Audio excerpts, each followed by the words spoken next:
Bombay movies.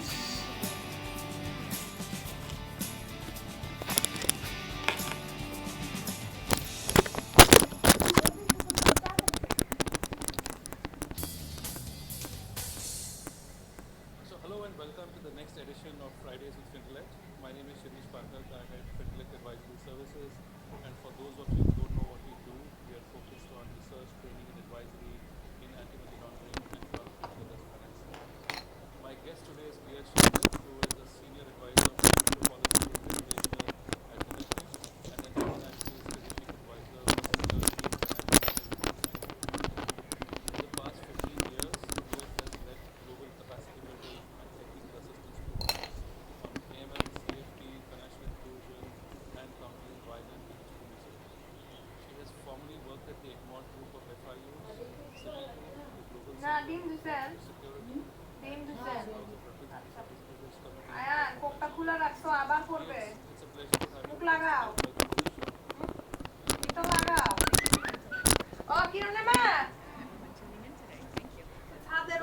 So, jumping straight into the questions, let me pose the first one to you. So, cryptocurrencies and blockchain are generally mentioned in the same breath in conversations, especially though, by those who are not very well initiated in the subject. So, just for the benefit of listeners who may not be too familiar with the terms and the differences, can you briefly outline what each of these terms refers to, and maybe a quick wrap on recent trends around each? Sure. Thank you. Yeah.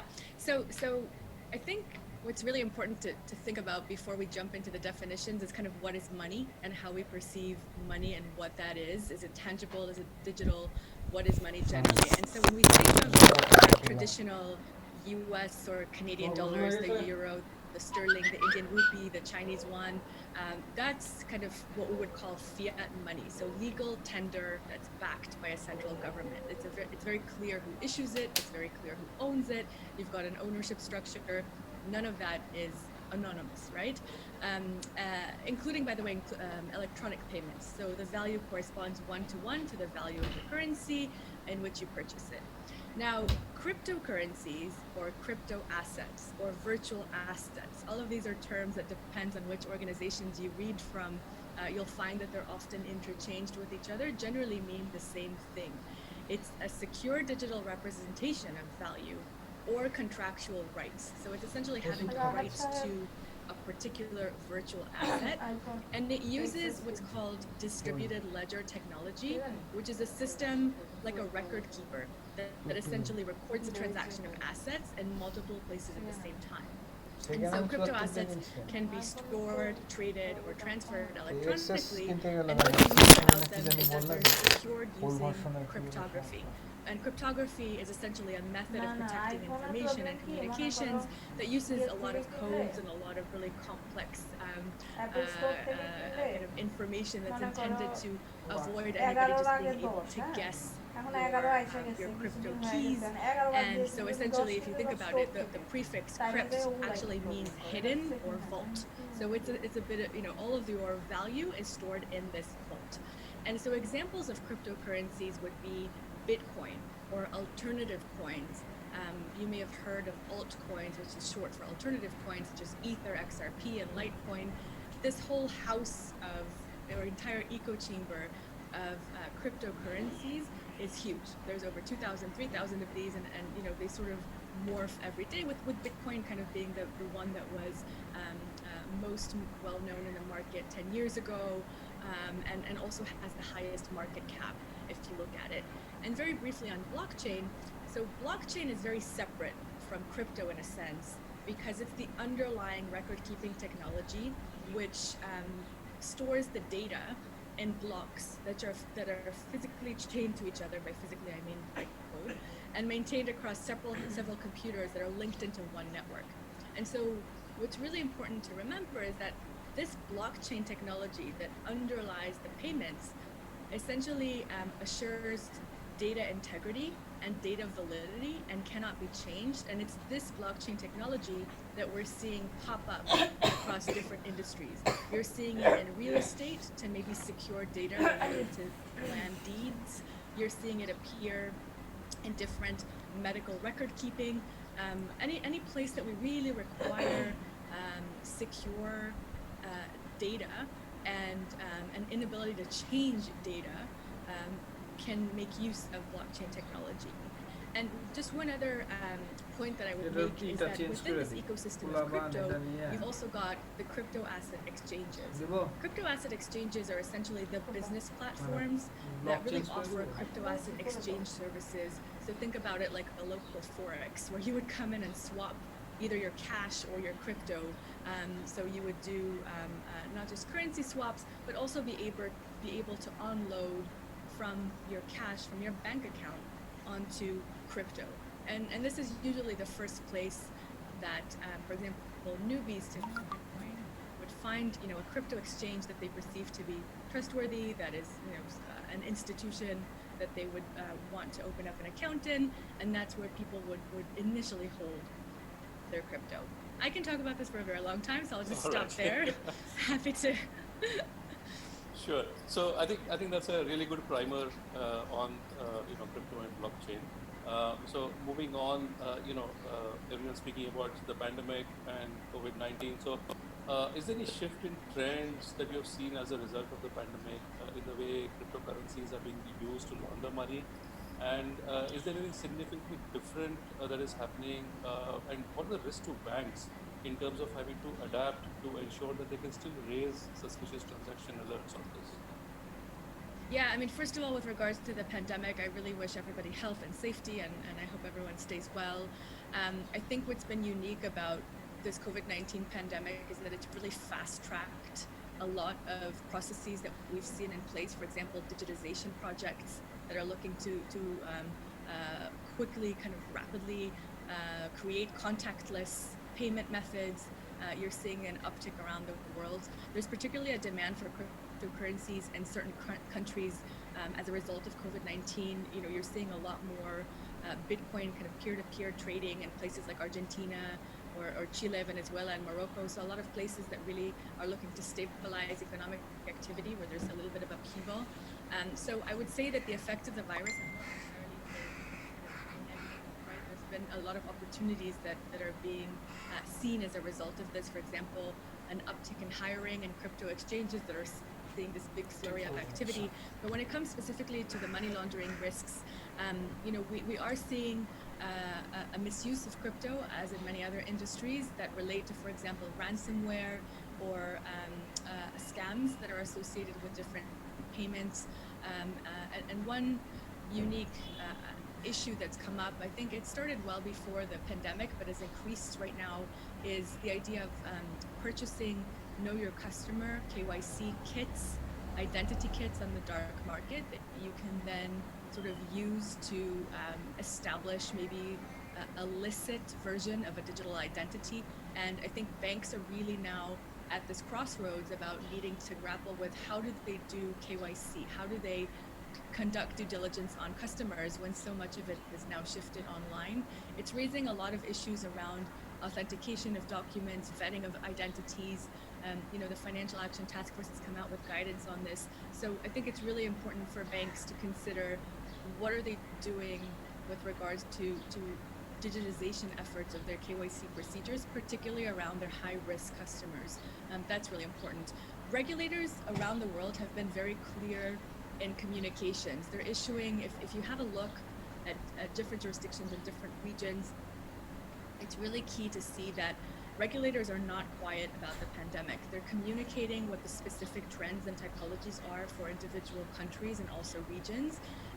And then in the same sort of breath, they're also indicating a lot of what their expectations are from reporting entities, including banks. Specifically when it comes to suspicious activity reports, the US, Canada, Australia, many of the larger kind of regulatory bodies have come out to say that they have full expectation that banks will continue to raise quality, timely SARs. And that poses a challenge for many banks who've been scrambling to shift to a work-from-home model, assuring security against cyber criminal activity, and assuring that their systems are in place. Regulators are also demonstrating that they're quite reasonable. They do have an option to submit a proactive declaration of non-compliance. And I think when it comes to things like your ability as a financial institution and bank to handle cryptocurrencies, maybe that's not something that was top of your mind before a pandemic, but now when so much activity and flurry has shifted entirely online, this would be a good time to look at what kind of risk exposure comes into your bank. And so, banks have kind of both direct and indirect risks. And I can talk about this a little bit later if you like, but Sure. definitely, definitely SARs should continue to be filed. And particularly, there's an expectation that SARs on virtual assets specifically should be coming up at an increased rate. So banks should really be aware of what they're doing to achieve that.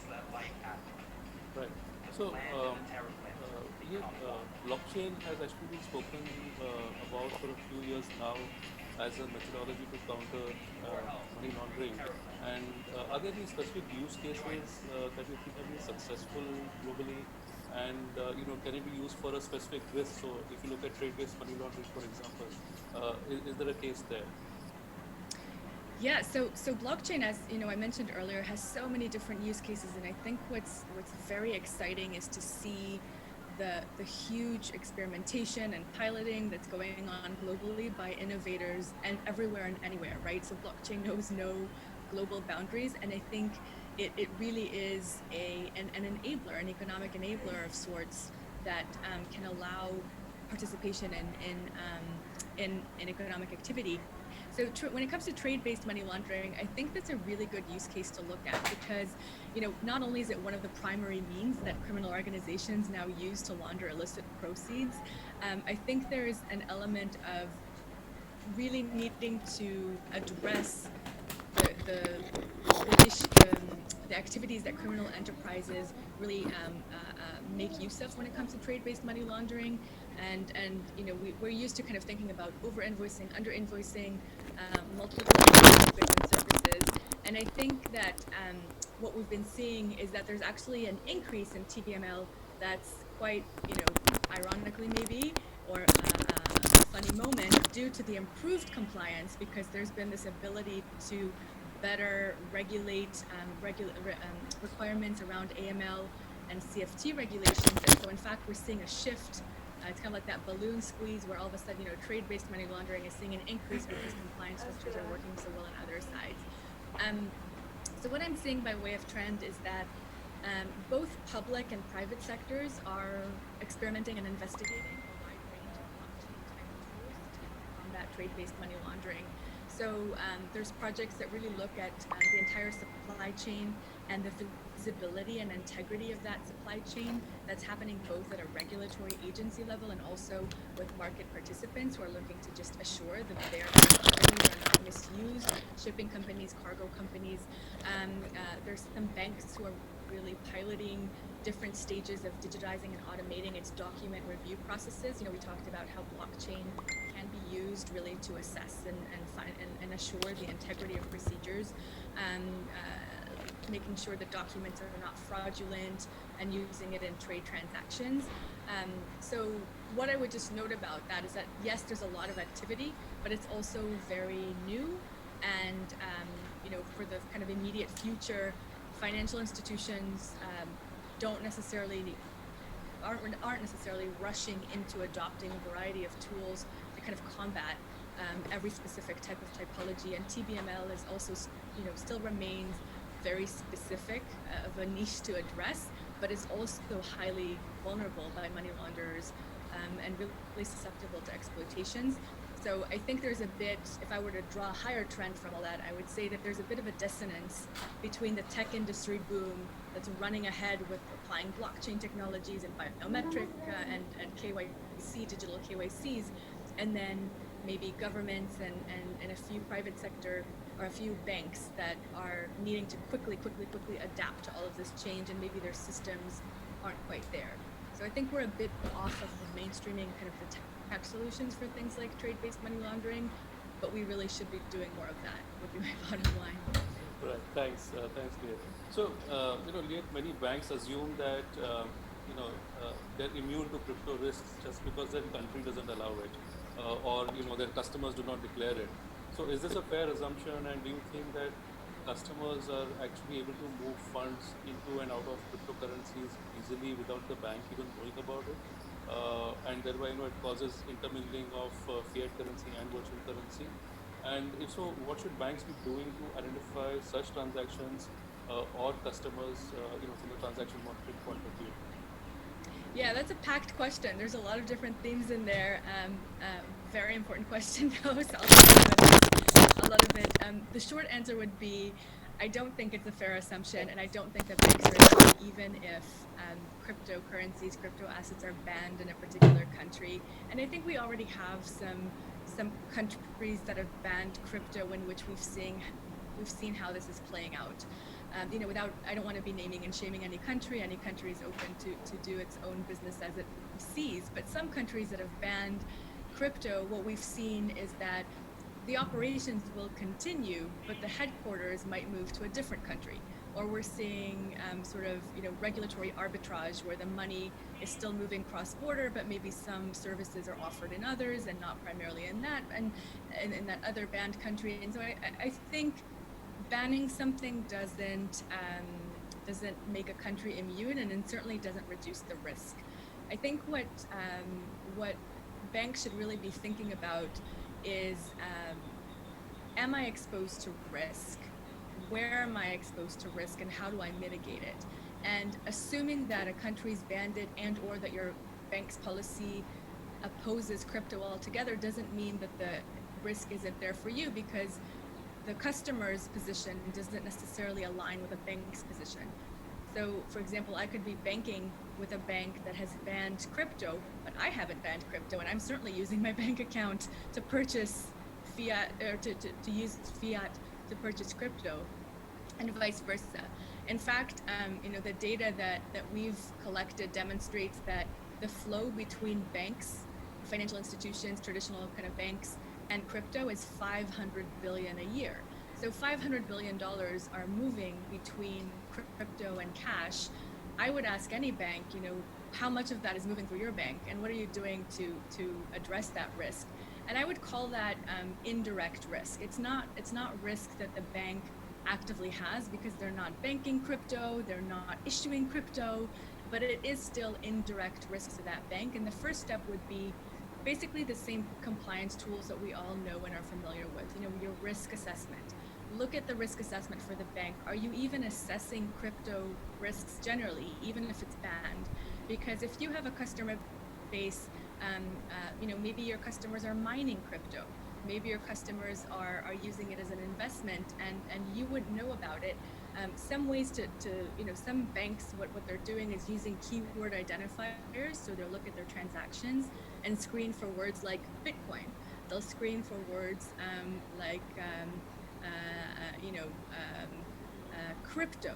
And while that's a good start, it's not necessarily a comprehensive way. As we discussed, there's loads of different crypto assets.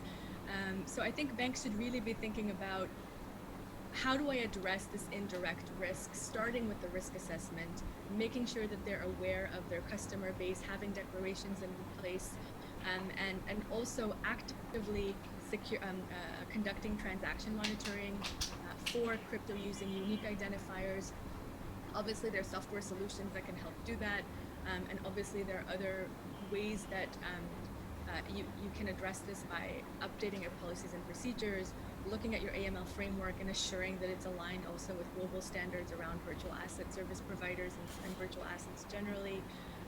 This is a whole other topic, but I wouldn't assume at all that a bank is immune just because a country and or an institution has banned it.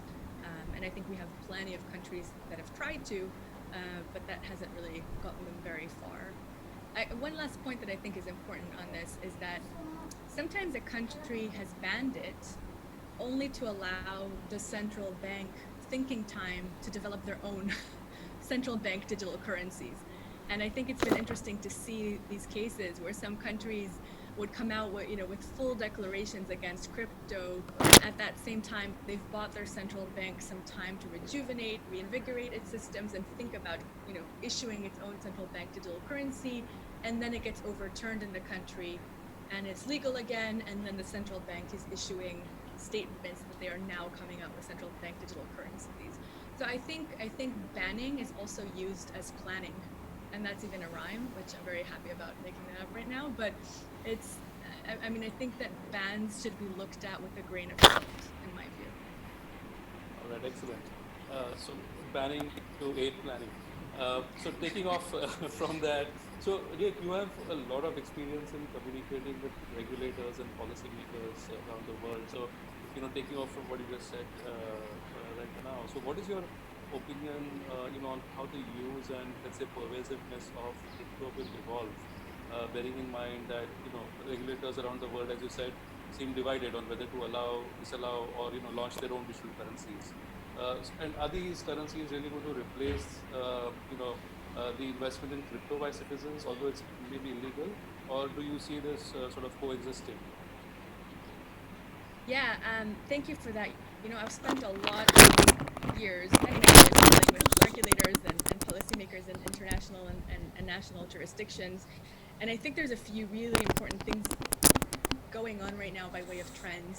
I mean, if you were to look at the numbers, 80% of central banks right now are at some phase of experimenting with, developing, thinking about, observing, or maybe have even launched a central bank digital currency.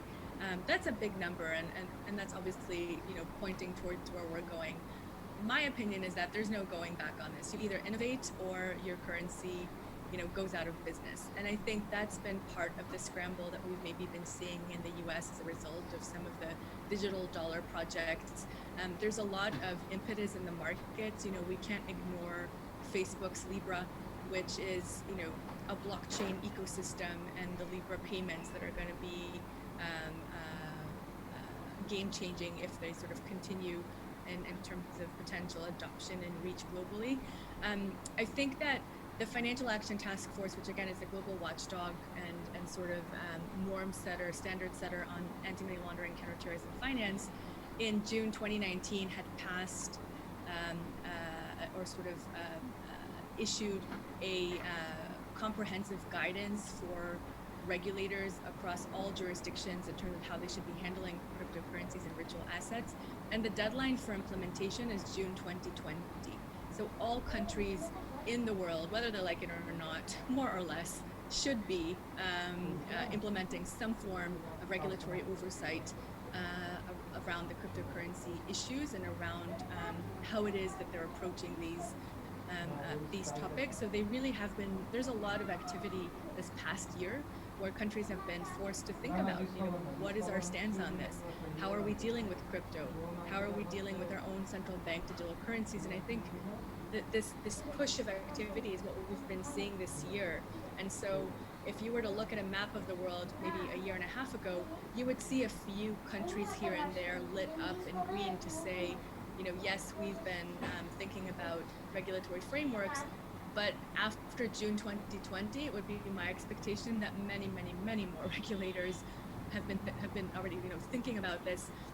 And so I think when it comes to coexistence, I think every country will do what's good for its own currencies. Obviously, China's been piloting very openly in 4 different provinces its own central bank digital currency, including, by the way, involved in that experiment are major US companies like McDonald's, Subway, and Starbucks.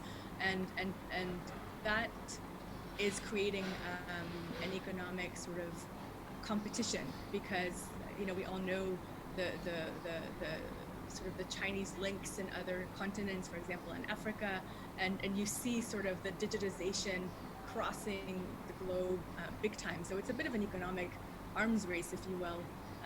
And I think if countries don't and regulators don't throw their hat in the ring, then they might be in a position of losing out on kind of this strong economic position that they could be in. Right. So Liat, one last point I thought we should touch on, coming to the whole investigation and LEA side. So in your view, do the LEAs, that is the law enforcement agencies, the tax authorities, the judiciary, do you think they have the required understanding of how crimes are committed using cryptocurrencies? And if not, how would you suggest that they prepare to investigate such cases, effectively? Yeah, of course, it varies jurisdiction to jurisdiction. You see some that might be much more sophisticated on these topics, and others that are just beginning, and others that don't even want to know. And that's, every jurisdiction is on their own path. The issue is, do we address the trends on the ground or do we not? And so I think in this regard, when it comes to taxation authorities, you know, they sort of have an obligation across the board in terms of their own mandate to assure that tax payments are happening on whichever assets people are using and however they're being used. So I think, or misused, by the way. So I think it's very important for tax authorities to understand typologies and take the measures around fraud, corruption, tax fraud issues, and really understand how those typologies work specific to crypto. And I think that typology reports on crypto is a very helpful tool to just understand how can you misuse a Bitcoin ATM towards this? How can you misuse crypto arbitrage or regulatory arbitrage between countries to achieve kind of a nefarious or criminal activity? And so I think there's a lot of education that needs to be had also with law enforcement and how to investigate them or crypto crimes specifically. That goes back to kind of trainings, the need to train investigators and law enforcement officials on what they're looking for, what are they even seeing. If you don't know what questions to ask, you may be missing things that everyone knows. And so I think adding modules that are focusing on crypto typologies to the general trainings that we already see happening for law enforcement is something that's really critical. And then investigations, just understanding where to begin a crypto investigation, understanding what dark markets are, understanding the different players in dark markets, and how money is moved, understanding how to conduct a forensic crypto investigation, and how to glean information from a blockchain to aid your investigation is very, very important. And I don't think that that's something that many investigation units or law enforcement agencies right now are equipped to do, but of course some are, right? So and kudos to those who are. Right. Liat, thank you so much for joining us today. I think I found it personally enriching, and I think I've learned quite a few new things today. So thanks for being here with us. Thank you for inviting me, and good luck with everything you're doing. Thanks. And listeners, join us again next Friday for the next edition of Fridays with Fintelekt. This is Shirish signing out.